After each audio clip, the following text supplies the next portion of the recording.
नमस्कार छात्रों। आज बीए पाठ तृतीय में द्वितीय पेपर में काव्य गुणों के साथ रीतियों का क्या संबंध है, इस वीडियो में काव्य गुणों और रीतियों के संबंध के बारे में चर्चा करेंगे।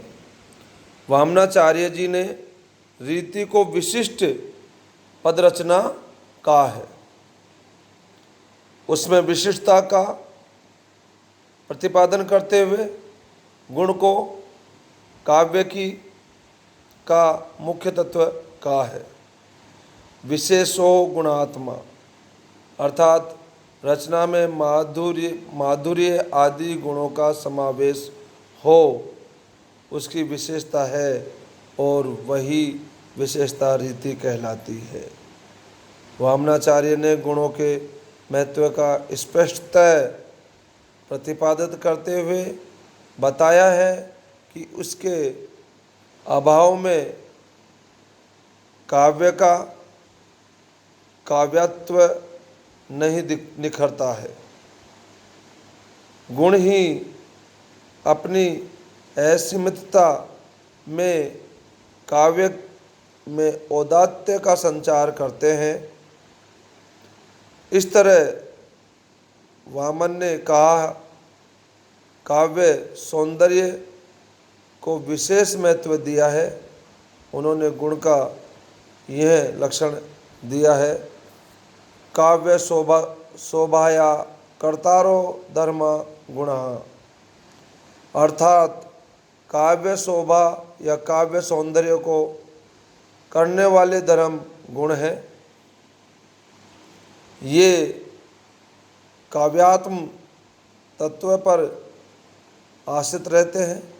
पूर्ववर्ती आचार्यों ने गुणों को रस का उपकार करने वाला बतलाया है, अर्थात गुणों का रस से घनिष्ठ संबंध माना है। वही बात वामन ने परवर्ती आचार्य मम्मट आदि के भी प्रतिपादित की है।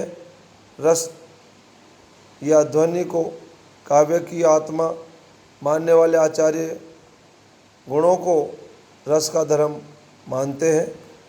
इस संबंध में मम्मट का कथन है, ये रसस्यांगिनो धर्मा सूर्यादय इवात्मनः उत्कर्षे हेतवस्ते स्फुरच्चलस्थितो गुणः, अर्थात काव्य में गुण रस के उत्कर्ष कारक धर्म होते हैं और ये काव्य के नित्य तत्व हैं। आत्मा में सूर्य की तरह इनकी स्थिति मानी जाती है। वामन ने रस या ध्वनि की अपेक्षा रीति को काव्य की आत्मा माना है। इस प्रकार वामनाचार्य ने गुणों को रीति से संबंधित बतलाया है। भर्तमुनि तथा दंडी ने गुणों को संख्या 10 मानी है। वामनाचार्य ने भी 10 शब्द गुण और 10 अर्थ गुण माने हैं और ये अलग अलग रीतियों में रहते हैं। वामन द्वारा स्वीकृत गुणों का रीतियों से संबंध इस प्रकार है। वैदर्भी रीति, इस रीति में वामन ने सभी गुण माने हैं। इस रीति का लक्षण भी इसी बात का सूचक है, समग्र गुणा वैदर्भी, अर्थात ओज, प्रसाद आदि सभी शब्दगत तथा अर्थगत गुणों से युक्त रीति का नाम वैदर्भी है।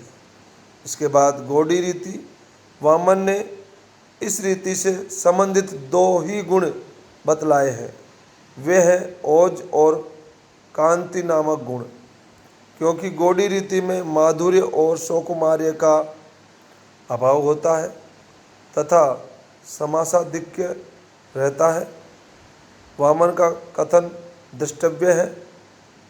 ओज कांति मतो गौड़िया, और दूसरा है माधुर्य सौकुमार्या भावता समास बहुला, अर्थात गौड़ी रीति में समास बहुल शब्दों का प्रयोग होता है। इसके बाद पांचाली रीति। वामन ने पांचाली रीति में माधुर्य और सौकुमार्य गुण को स्वीकार किया है। यथा माधुर्य सौकुमार्यो पपंत्रा पांचाली, अर्थात पांचाली रीति में प्रमुखतया उक्त दो ही गुण रहते हैं। इस कारण इसमें गाढ़ बंधत्व का अभाव, समास बहुलता का अभाव और सुकुमार पदों का सन्निवेश रहता है। इस प्रकार स्पष्ट हो जाता है कि वामनाचार्य ने गुणों का रीतियों से अन्योन्याश्रित संबंध दिखाया है तथा यह सिद्ध करने का प्रयास किया है कि गुण रीति काव्यात्मा के अनिवार्य धर्म का उपकारक तत्व है। इसलिए कहा गया है कि रीति काव्य की आत्मा है और उस पर आश्रित रहने वाले गुण काव्यगत सौंदर्य का संवर्धन करते हैं। गुण रीति की अन्योन्याश्रिता। वामनाचार्य ने गुणों के साथ रीतियों का जो संबंध बताया है, अन्य आचार्यों ने उसे वृत्तियों से जोड़ा है। जैसे गुणों की अभिव्यंजना वैदर्भ, गौड़ और पांचाल आदि देश विशेष अथवा क्षेत्र विशेष के का आधार पर मानी जाती है, उसी प्रकार नाट्य प्रयोग में चार प्रवृत्तियाँ क्षेत्रीय आधार पर मानी गई है। आचार्य भरत का कथन है, पृथ्व्याम नाना देश वेशो भाषा चार वार्ता